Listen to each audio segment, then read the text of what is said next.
बिस्मिल्लाहिर्रहमानिर्रहीम, अस्सलाम वालेकुम। मैं हूँ बीनर सलीम। आपने सुना ना अभी किस तरह से इमरान खान साहब ओवर द वीकेंड, जो कि मोहतरम प्राइम मिनिस्टर हैं इस्लामिक रिपब्लिक ऑफ पाकिस्तान के, किस तरीके से वो अपनी अपोजिशन को बैश कर रहे थे, किस तरीके से वो अपनी अपोजिशन को तनकीद का निशाना बना रहे थे। हस्ब रिवायत हस्ब तवक्को ये उनका एक मामूल बन चुका है, इसमें खैर कोई कबाहत नहीं है, लेकिन जिस तरीके से जब वज़ीर आज़म अपनी अपोजिशन को इस तरह से तनकीद का निशाना बनाते हैं, इस तरह के अल्फाज का इस्तेमाल करते हैं, तो फिर तो सवाल उठेगा कि आप कैसे फिर ओहदों की इज्जत का दावा करते हैं। रिसेंटली आपको ये तो पता ही होगा ना कि एक नया कानून आया है, और अगर उस कानून को मैं एक जुमले में समेटने की कोशिश करूं तो कुछ गलत नहीं होगा कि तनकीद करने वालों से खुद तनकीद बर्दाश्त नहीं हो रही है। एक है जी prevention of electronic crime act, जिसको पीका भी कहते हैं शॉर्ट फॉर्म में। ये पाकिस्तान तहरीक इंसाफ की हुकूमत लाई है, सिर्फ मीडिया को, सोशल मीडिया को मैनेज करने के लिए नहीं, बल्कि मैं अगर ये कहूँ कि पूरे पाकिस्तान को अपनी हद में रखने के लिए इसको लाया गया है तो कुछ गलत नहीं होगा। अब पाकिस्तान तहरीक इंसाफ ओरिजिनली तो कुछ लेकर नहीं आती ना, किसी भी चीज़ की ये ना नया बीज बोती है, ना ही कोई नई चीज़ लेकर आती है। तो ये बिल भी पुराना ही है, ये कानून भी पुराना ही है। ये कानून वो लेकर आए हैं PMLN से। आपको याद होगा पाकिस्तान मुस्लिम लीग नून की जब हुकूमत थी, अनुशा रहमान साहिबा इस पूरे बिल के ऊपर काम कर रही थी, लेकिन इसको उन्होंने थोड़ा सा रिवाइव करके, थोड़ा सा तरमीम करके, और अगर मैं कहूँ कि मज़ीद सख्त करके पाकिस्तान तहरीक इंसाफ ने इसको अपना टैग दे करके अपनी हुकूमत के अंदर इसको लॉन्च किया, तो ये भी कुछ गलत नहीं होगा। अब क्या क्या इसमें चेंजेस आई हैं, वैसे तो बहुत सारी हैं, लेकिन जो सबसे ख़तरनाक चीज़ें हैं, जो कि सबसे ज़्यादा क्वेश्चनेबल चीज़ें हैं, और इसीलिए मैं ख़तरनाक बोल रही हूँ क्योंकि उनके अंदर बहुत ज़्यादा लूप होल्स हैं, बहुत सारे सवालात उससे जन्म लेते हैं। वो चीज़ें मैं आपके सामने सीधा सीधा रख देती हूँ उन लोगों के लिए, ताकि आप लोग को समझ आ सके कि बेसिकली इसमें ऐसा क्या है जिसकी वजह से तमाम सहाफ़ती बरादरी इस पर शोर मचा रही है और ये समझती है कि ये कुछ ठीक अमल नहीं किया गया है मीडिया के साथ या सोशल मीडिया के साथ। जो पहले इख्तियारात FIA के पास हुआ करते थे, अब वो इख्तियारात एक आम पुलिस ऑफिसर के पास भी होंगे। यानी कि क्या कि अगर आपसे ये गुनाह सरजद हो गया है जिसकी कोई डेफिनेशन नहीं है, जैसे फेक न्यूज़, उसका क्या क्राइटेरिया है ये किसी को नहीं पता, ये नहीं बताया गया कि उसकी क्या फ्रेमेशन है, क्या उसका क्राइटेरिया है, किसी को नहीं पता। लेकिन अगर आप फेक न्यूज़ देने के मुर्तकिब हुए हैं तो अब सिर्फ FIA नहीं, आपको पुलिस भी उठा के लेके जा सकती है, आपको डायरेक्ट अरेस्ट कर लिया जाएगा और आपको बेल नहीं दी जाएगी। जो चीज़ पहले मजिस्ट्रेट या जज के पास होती थी, अब वो इख्तियार आपके पास नहीं रहा, आपको बेल लेने के लिए अलग से अदालत जाया जाएगा। सज़ा जो है वो कम से कम 5 साल है, इसके अलावा जुर्माना भी होगा, यानी कि आपको अरेस्ट किया जाएगा, आपको बेल भी नहीं मिलेगी। सो आई डोंट नो कि आप लोग या कोई भी इन दैट मैटर अपने आप को बेगुनाह कैसे साबित करेगा। और अगर इन तमाम तर कार्रवाइयों के बाद भी अगर आप बेगुनाह साबित हो जाते हैं, जैसे हम देखते हैं कि नॉर्मली अब नैब केसेस में हो रहा है सिमिलरली, तो फिर आपके उस वक्त का कौन भरपाई करेगा, ये भी अपने आप में एक बहुत बड़ा सवाल है।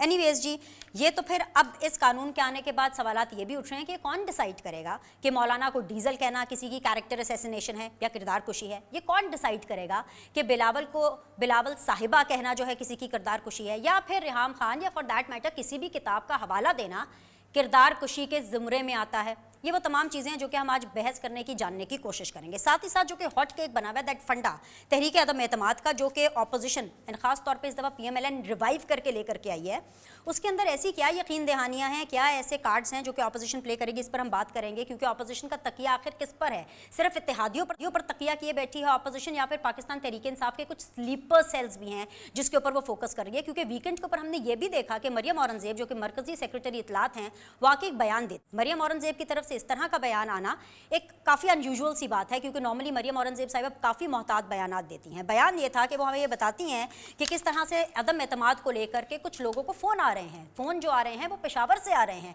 सो लिहाजा इस बयान का मतलब है कि ये बयान सिर्फ और सिर्फ नवाज शरीफ को ऑन बोर्ड रख के नहीं, बल्कि शहबाज शरीफ साहब की तरफ से भी दिया गया है।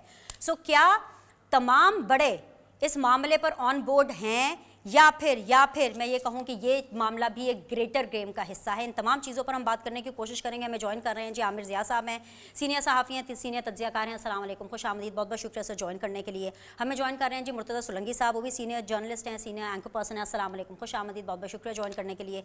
फ़हद हुसैन साहब हमें ज्वाइन करेंगे अब से थोड़ी देर में, वो भी सीनियर एनालिस्ट हैं, सीनियर एंकर पर्सन है। तीनों मेहमानों को मैं खुश आमदीद कहूँगी। जैसे मेरी तो वैसे ख्वाहिश थी कि हम फ़हद साहब से ही शो का आगाज़ करें, चलें कुछ और ही मांग लेती। फ़हद साहब, are you with me? Thank you so much for joining in. आपको मेरी आवाज़ आ रही है सर?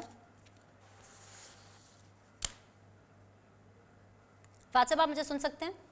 जी मुझे आवाज आ रही है आपकी। Okay, thank you for taking out time. Sir मैं आप ही से शो का आगाज़ कर लेती हूँ और मुझे पता है क्योंकि आपके पास वक्त की कमी है तो दो छोटे छोटे सवालात आपके सामने रखूंगी, जवाब आप लंबा दे सकते हैं। और क्योंकि पीका आ गया है तो मैं मुबहम सवाल करूंगी, खिलाफ तवक्को खिलाफ रिवायत, और आप मुबहम जवाब दीजिएगा खिलाफ तवक्को खिलाफ रिवायत, क्योंकि अब हम सबको अपने ऊपर एक स्ट्रिक्ट चेक रखना होगा। पहला सवाल तो सर ये जो तहरीक अदम एतमाद के हवाले से मुझे इसके ऊपर करना है। मरियम औरंगजेब का बयान आपने सुना होगा, एंड कंसिडरिंग इसलिए सवाल पूछ रही हूँ क्योंकि देन अगेन ये जो prevention of electronic crime act आ गया है, इसके बाद जब इस तरह का बयान सामने आएगा कि पेशावर से कोई फ़ोन कर रहा है और अदम एतमाद को साबुटाज करने की कोशिश की जा रही है, प्रेशर डाला जा रहा है, मैं आपसे ये पूछ सकती हूँ कि क्या ये इस मामले के अंदर तमाम बड़े ऑन बोर्ड हैं या ये किसी बड़े गेम चेंजर की तरफ इशारा कर रहा है? शुक्रिया दिनेश। और देखिए मेरे ख्याल में ये कितनी बड़ी गेम है इस वक्त, तो जितनी भी गेम्स हो रही हैं वो बड़ी ही हैं। छोटी गेम तो इस वक्त हो नहीं रही है, वो छोटी गेम का वक्त तो मेरे ख्याल में गुजर गया है। तो एक तो मेरे ख्याल में ये गिवन है। दूसरा ये कि अब बड़ा सवाल ये उठता है कि उस बड़ी गेम के अंदर ये जो कवानीन आए हैं इनकी क्या मंतक है और इसका हदफ क्या है। अच्छा, अब अगर ये कोई और गवर्नमेंट होती तो शायद मुझे थोड़ी हैरत होती, लेकिन अगर आप देखें कि ट्रेंड क्या है इस गवर्नमेंट का तो आपको नजर आता है कि कई अटेम्प्ट हो चुकी हैं कि इस तरह के कवानीन जो है वो सामने लाए जाएं। वो सोशल मीडिया के हवाले से भी, उसके बाद वो रेगुलेटरी अथॉरिटी का मामला भी आया, तो एक हमें ट्रेंड तो नजर आ रहा है। लेकिन उसके साथ साथ मुझे ये भी कहने दीजिए कि ये ट्रेंड जो है वो माशाल्लाह शुरू किया था PMLN ने, जो अब रो रहे हैं। 2016 में जब इन्होंने ये लगाया, ये कानून लाए थे, तो आपको अच्छी तरह याद होगा कि आपके साथ ये मेरे बहुत ही जो है वो मोअज़्ज़िज़ और मोतबर कॉलीग्स मुर्तजा सोलंकी साहब और आमिर ज़िया साहब मौजूद हैं। ये भी मेरे ख्याल है मेरी बात की तायद करेंगे कि उस वक्त भी इस बात पे एहतजाज हुआ था मीडिया ऑर्गेनाइजेशन की तरफ से, सिविल सोसाइटी ऑर्गेनाइजेशन की तरफ से, कि ये ना करें। लेकिन मजाल है कि नून लीग की कान पे कोई जू रिंगी हो और उन्होंने अपनी हटदर्मी करते हुए उस कानून को पास कर दिया। अब न सिर्फ वो भुगत रहे हैं बल्कि सारा मुल्क भुगत रहा है। ये गवर्नमेंट जो है उन्होंने सोने पे सुहागा ये किया कि जो नून लीग ने गलती की थी उन्होंने उस गलती को कहा कि हम उसको डबल करेंगे। चुनाचे अब ये जो कुछ ये इतना खौफनाक किस्म का जो इन्होंने अमेंडमेंट की है, इससे मेरे ख्याल में ये बात बिल्कुल आपकी दुरुस्त है। शुरू में जो आपने कहा कि थोड़ा सा ख्याल से बोलें, क्योंकि आज के बाद हम चारों जो बैठे इसका आपकी स्क्रीन पर बैठे हैं, कल को कोई भी धरा जा सकता है कि आपने इस तरह की बात कर दी। तो ये खौफ, ये डर जो है, मेरे ख्याल में पहला मकसद तो इसका ये है। और अगर इसके ऊपर एहतजाज नहीं हुआ और मुजाहिमत नहीं हुई तो मेरे ख्याल में कल को इस कानून के तहत पाकिस्तान में जो है वो बहुत मुश्किल, हम जैसे लोग और दीगर लोग बहुत मुश्किलात का सामना कर सकते हैं। बिल्कुल आपने बजा फरमाया। I want to take it forward from here with you Fahad sahab and then I will go to the other panelist. Sir आपने जिस तरह से बात की, हमने पहले भी देखा, आप जैसे अनुशा रहमान ने पूरा इसको बिल्टअप किया, हम सब ने जिनको एक्सेस था उन सब ने समझाया भी उनको कि आप क्या कर रही हैं, लेकिन उन्होंने नहीं मानी। You rightly said that. लेकिन सर अब जिस तरह से इसको मुश्किल कर दिया है, मज़ीद सख्त कर दिया है, जब इतनी सख्ती नहीं थी तब भी हमने देखा था एक लाइन थी, लाइन के उस पार जो लोग थे उनको मादर पिद्दर आज़ादी थी। और अगर मैं ये कहूँ कि मादर पिद्दर आज़ादी है कि जो चाहे कर सकता है, प्रोग्राम्स कर सकता है, मीडिया ट्रायल हो सकता है, पगड़ी उछाल सकता है, लेकिन एक लाइन के इस तरफ के जो सहाफ़ी है उनके ऊपर पहले भी सख्ती थी, अब मजीद ज़्यादा सख्ती होगी। Let me take an example. For example अब जैसे ये मोहसिन बेग का केस हो गया, अब तमाम तर केसेस ऐसे ही होने वाले हैं। किसी की हल्की सी बात, यानी कि अगर आज जैसे अदालत में, आई एम श्योर कि आप इस्लामाबाद में हैं, आपने देखा होगा अतर मिनुल्लाह साहब की आज कोर्ट के अंदर जो भी उनके बयानात आए वो बड़े इंटरेस्टिंग थे। और बल्कि मैं ये चाहूँगी कि उस पूरे केस की जो भी प्रोसीडिंग्स है उसको लाइव दिखाया जाए ताकि पता चले कि कौन क्या कह रहा है। अतर मिनुल्लाह साहब ने कहा कि ऐसी क्या बात मोहसिन बेग साहब ने कही, ज़रा पढ़ के सुनाइए। बेग साहब की बात को पढ़ के सुनाया गया जो उन्होंने प्रोग्राम में की। उसके बाद उन्होंने कहा कि भाई इतनी छोटी सी बात, यहाँ पे कहाँ किरदार कुशी लिखा है तो या की गई है, तो इसके ऊपर उन्होंने कहा कि जी रेहाम खान की जो किताब है ना, जवाब आया कि रेहाम खान की जो किताब है ना उसका हवाला दिया गया। तो अतर मिनुल्लाह साहब ने कहा कि मुझे नहीं पता कि उस किताब में क्या लिखा है। Coming back to the question कि सर अमलदारी के ऊपर मसला है, कानून पे मसला नहीं है। अगर इस दफ़ा भी अमलदारी पिक एंड चूज़ करके होगी, सेलेक्ट करके होगी, तो सर फिर तो कानून कहाँ जाएगा और पाकिस्तान कहाँ जाएगा और हम लोग कहाँ जाएंगे? वीरेश देखिए ये बात दुरुस्त है आपकी कि इस पे अमल दरामद कैसा होगा, लेकिन वो एक मैं आपको थोड़ा सा एक सेइंग है जो मिलिट्री के हवाले से, और वो हमारे एक आर्मी चीफ थे, वो कभी कभार इंडिया के हवाले से उस सेइंग का सहारा भी लेते थे कि we should look not just at the intent but the capacity of the other person. तो इंटेंट तो कभी भी चेंज हो सकता है, असल इशू है अगर कैपेसिटी आ गई तो फिर वो इस्तेमाल होगी। ये अगर ये कानून इस तरीके से आपका हो गया, बाकायदा तौर पर लेजिस्लेट हो गया, तो आज पीटीआई है, कल कोई और गवर्नमेंट होगी, आपके ख्याल में वो गवर्नमेंट इसको इस्तेमाल नहीं करेगी? ये तो एक गिवन चीज है। तो असल इशू ये है कि जो उसमें अमल दरामद हो ना हो, अगर वो ऑन द बुक्स है तो वो मिसयूज होगा और वो खतरे की घंटियां बजती रहेंगी। तो असल मेरे ख्याल में चैलेंज हमारे लिए ये है कि चले पीटीआई की गवर्नमेंट ने जो करना है वो तो शायद वो करेगी, लेकिन ये इस तरह के कवानीन जो हैं वो एक जमहूरी माशरे में उनकी कोई जगह नहीं होनी चाहिए। ये एक बेसिक प्रिंसिपल होना चाहिए। इस जमहूरी माशरे में इस तरह के कवानीन को फारिग करना जो है वो असल चैलेंज है। न ये कि हम देखें कि जी आज पीटीआई का मूड क्या है तो कल पीएमएलएन का मूड क्या होगा और परसों पीपल्स पार्टी का मूड क्या होगा। ये बीनिश आप मेरी बात लिख लें, कोई गवर्नमेंट होगी इसको मिसयूज करेगी। Absolutely, I hear you loud and clear, और so does the other panelist. मैं आपके पास आना चाहूँगी आमिर ज़िया साहब, आपको ये बात लॉजिकल लगती है कि हम as an anchor, as a सहाफ़ी, एज ए रिपोर्टर हम खबर देते हैं और बजाय इसके कि जो नॉर्मल प्रैक्टिस होती है कि खबर का या तो रिबटल आता है या उसके ऊपर कोई रिएक्शन आता है, लेकिन इस दफ़ा ना खबर का रिबटल आएगा ना रिएक्शन आएगा, सीधा ये कहा जाएगा भाई ये फेक न्यूज़ है, उठाओ और इसको उठा के अंदर कर दो। I mean how will this go forward? मतलब मेरी तो समझ से बाहर है, मेरी तो समझ इस नुक्ते पर, इस सवाल पर आके रुक गई है कि एक खबर है, आप जानते हैं कि सहाफ़ी कभी भी अपनी सोर्स नहीं बताएगा। इसका क्या मतलब है कि अब क्या सहाफ़ियों को अपनी खबर देने के लिए सोर्स बतानी पड़ेगी, साबित करना पड़ेगा? चलें, अगर साबित करना भी पड़ता है तो उसके पैरामीटर्स क्या हैं? क्या वो पैरामीटर्स हैं जो हम जलसों में सुनते हैं कि मौलाना डीजल, वो पैरामीटर्स हैं कि हमें जलसों में from the government, from Imran Khan हमें ये सुनना पड़ता है कि बिलावल साहब नहीं साहिबा है, या रेहाम खान के बारे में क्या कुछ नहीं कहा गया, शेख रशीद साहब ने क्या कुछ उनको नहीं बोला, कभी एक टाइम पर उनको मादरे मिल्लत बना दिया गया, दूसरे टाइम पर क्या क्या उनके बारे में बातें नहीं की गई। शुरुआत कहाँ से होगी और ये सिलसिला कहाँ रुकेगा सर? जो मेरी नाक़िस मालूमात है उसके तहत तो ये जो कानून है ये बुनियादी तौर पे समाजी मीडिया यानी कि सोशल मीडिया के लिए है। इसका इतलाक़ जो है वो मेन स्ट्रीम मीडिया पे, अखबारात पे और जो है टेलीविज़न न्यूज़ चैनल्स के ऊपर नहीं हो रहा। वो हस्बे साबिक़ जो है पैमरा अगर देखती टीवी चैनल्स को उसी हिसाब से देखेगी। पहली तो ये बात मेरे ख्याल में हमें क्लियर होनी चाहिए। अच्छा, दूसरी बात ये कि मैं समझता हूँ कि तवाज़ुन की जो है ज़रा सी कमी हमें दोनों तरफ से नज़र आती है। तवाज़ुन की कमी ये कि ज़ाहिर है कि अगर हुकूमत तब्दीलियाँ कर रही है अपने क़वानीन के अंदर तो अच्छी बात होती है कि आप जी स्टेक होल्डर से मशावरत के साथ करते हैं, और दूसरी तरफ जो रद्द-ए-अमल आता है उसमें भी एक तवाज़ुन की ज़रूरत होती है, क्योंकि हमें एक बुनियादी सवाल ये करना चाहिए कि जो कुछ समाजी मीडिया पे अब तक होता आ रहा है, रोज़ होता है, उसमें बाकायदा गालम गलोच होती है, 4 लेटर वर्ड्स का इस्तेमाल बड़ी खुलकर होता है।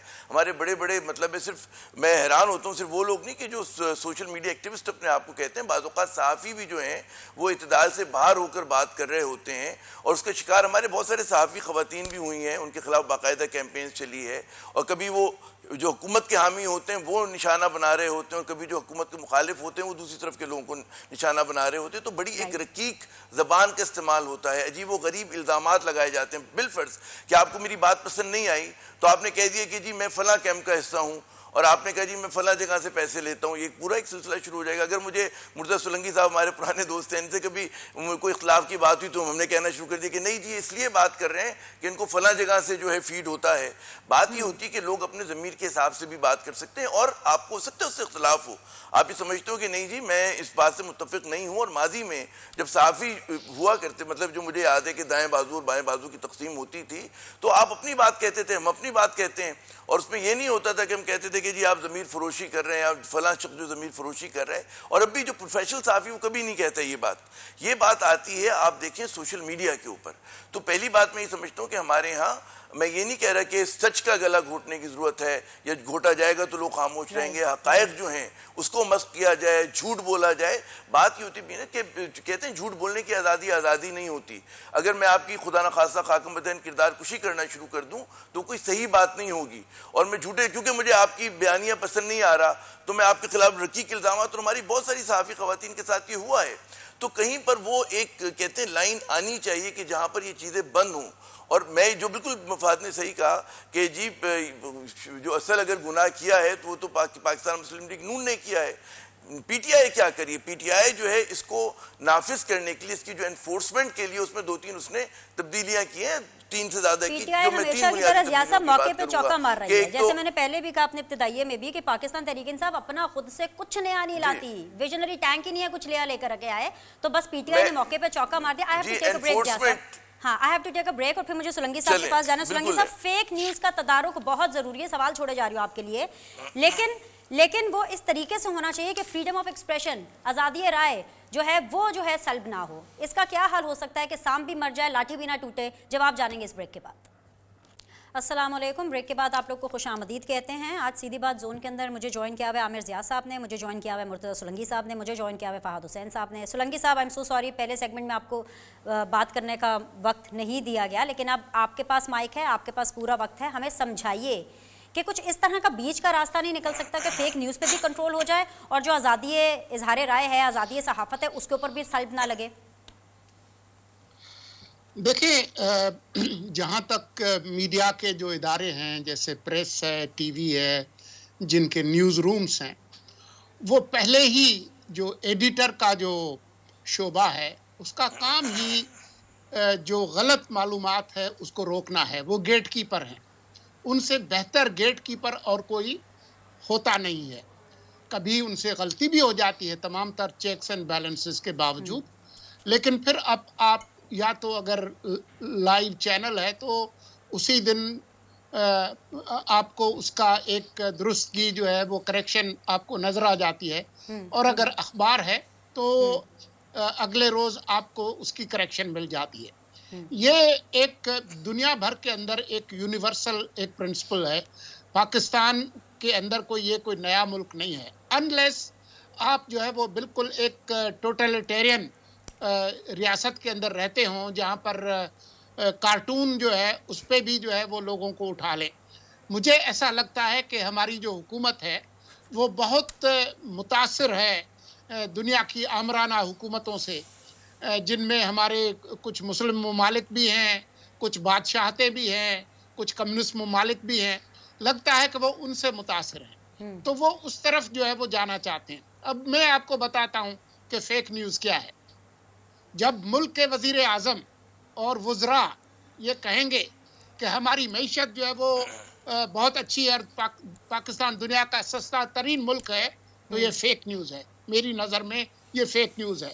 صبح سے شام تک وزراء کی جو فوج ہے وہ فیک نیوز سنا رہی ہوتی ہے. کیا ان کے خلاف کارروائی ہوگی؟ مجھے ایسا لگتا ہے کہ پیکا کا قانون تو برا تھا ہی، اس کو بدترین بنایا ہے اس آرڈیننس کے ذریعے، اور جو پیکا کا جو عمل تھا اس کے اندر پھر بھی کچھ نہ کچھ کنسلٹیشن تھی، اس میں ایک پروسیس جو ہے وہ انوالو ہوا تھا. لیکن آرڈیننس جو ہے اس کے لیے تو کسی سے پوچھنے کی ضرورت ہی نہیں ہے، وہ آپ نے بنا لیا ہے. اب بات یہ ہے کہ اس ملک کے اندر ابھی تک ایک آئین ہے، وہ ختم نہیں ہوا، مارشاء اللہ نہیں لگا اس ملک میں. آئین آپ کھولیں اور اس کے لیے کسی بہت علامہ کی ضرورت نہیں ہے. آئین کے اندر آرٹیکل 8 سے 28 تک جو 20 آرٹیکل ہیں یہ بنیادی حقوق سے متعلق ہیں، اور اس کی شروعات ہوتی ہے آرٹیکل 8 سے.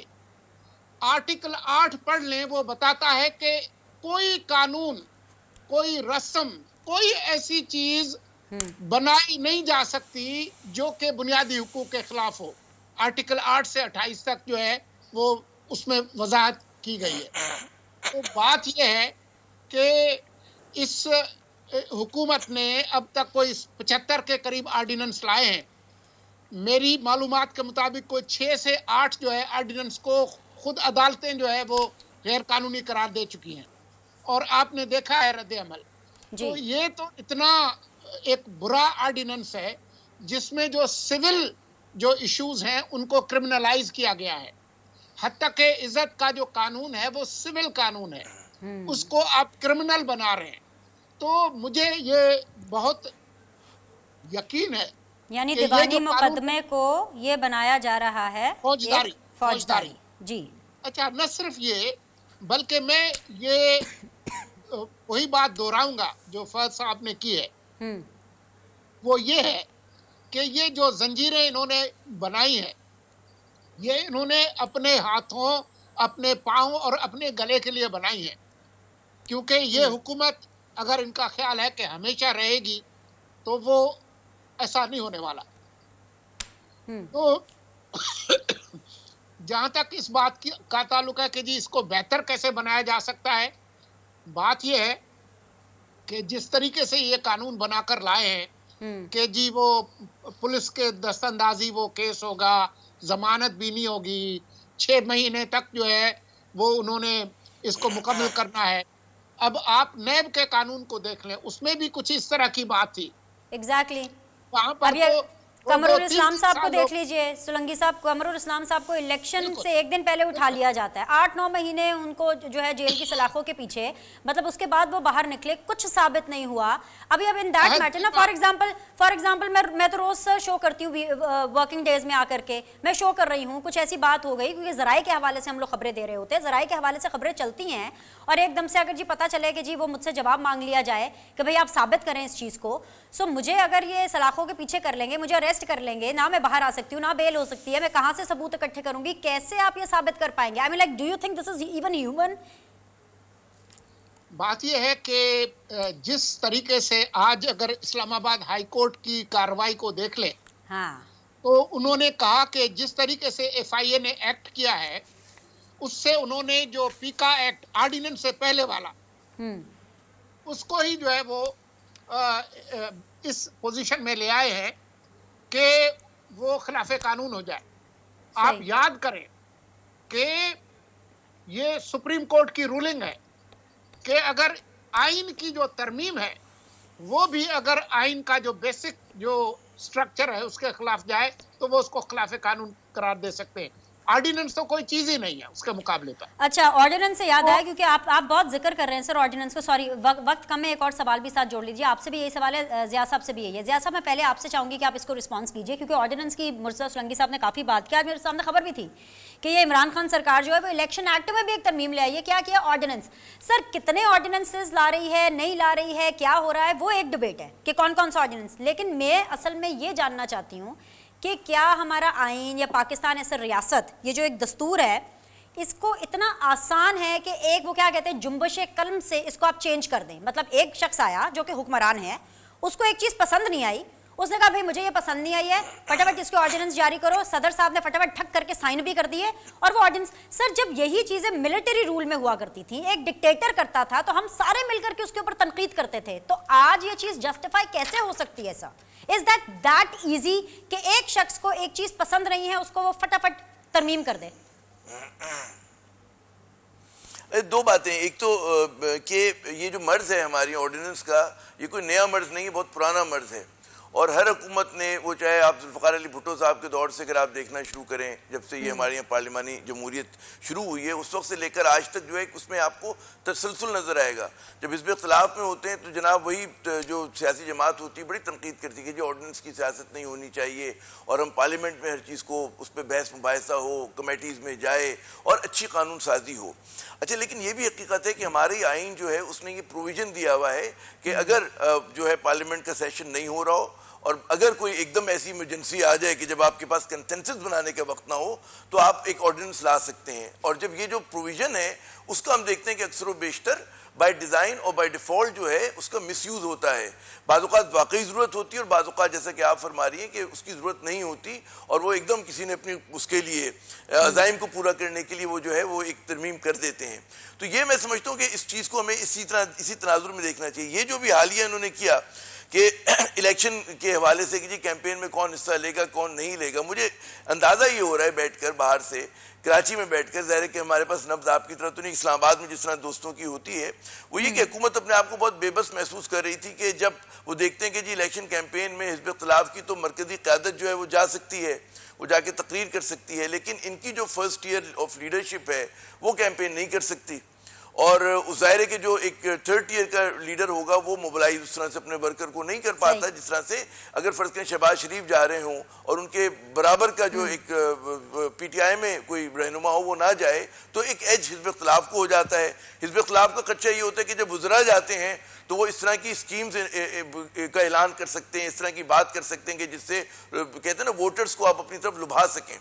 تو ایک اس کے اندر بھی میں ہمیشہ کہتا ہوں کہ ایک توازن کی ضرورت ہے کہ الیکشن کمیشن آف پاکستان جو ہے وہ اس چیز کو یقینی بنائے کہ جناب کچھ پیرامیٹرز ایسے ہونے چاہیے کہ اگر حکومت کے لوگ بھی جا رہے ہیں تو وہ اس کے ایک ایڈمنسٹریٹو ابیوز نہ ہونا چاہیے، اور ظاہر وہ نہیں ہو سکتا کیونکہ جہاں پہ انتخابات ہو رہے ہوتے ہیں وہاں پہ الیکشن کمیشن کی جوریڈکشن بریک کی طرف مجھے بڑھنا ہے. ضیاء صاحب پہلے یہ آرڈیننس آنے سے پہلے بھی ہم سب جانتے ہیں کہ یہ سب جاتے تھے تب بھی کچھ نہیں ہوتا تھا. خیبر پختونخوا کا جو پہلا راؤنڈ ہوا ہے اس کے اندر پاکستان تحریک انصاف کی کوئی اچھی رپورٹ نہیں آئی. عمران خان صاحب بھی جاتے رہے ہیں, صحت کارڈ کے اناؤنسمنٹس کرتے رہے ہیں, لیکن اس کے باوجود that didn't affected much of the results of the polls. لیکن خیر ریزیوم کریں گے ڈسکشن اس چھوٹے سے بریک کے بعد. Welcome back. جی مرتضی سولنگی صاحب, بے شک آرڈیننسز کی اجازت بھی ہے, کسی حد تک جائز بھی ہے, پروگیٹو بھی ہے, لیکن اس کا یہ مطلب تو نہیں ہے کہ جب دل کرے اور جس بات پہ دل کرے آپ آرڈیننس لے. کہ آرڈیننسز پہ ایسے حکومتیں چلیں گی؟ مجھے لگتا ہے کہ پی ٹی آئی کی حکومت جن مشکلات کا شکار ہے اور آج کل جس طریقے سے درجہ حرارت بلند ہو رہا ہے, ان کا خیال یہ ہے خان صاحب کا کہ پاکستان کا ہر مسئلہ جو ہے وہ کیل ہے اور ہتھوڑا ان کے پاس ہے, تو وہ ٹھوکے جائیں گے اور مسئلے حل ہوتے چلے جائیں گے. بات یہ ہے کہ یہ درست ہے کہ آمرانہ حکومتیں اور ملکوں میں بھی ہیں, ترکی میں بھی ہیں, چین میں بھی ہیں, روس میں بھی ہیں, لیکن ان کی کچھ اکمپلشمنٹس بھی ہیں, کچھ حاصلات بھی ہیں, کچھ لوگوں کے لیے انہوں نے کچھ کیا بھی ہے.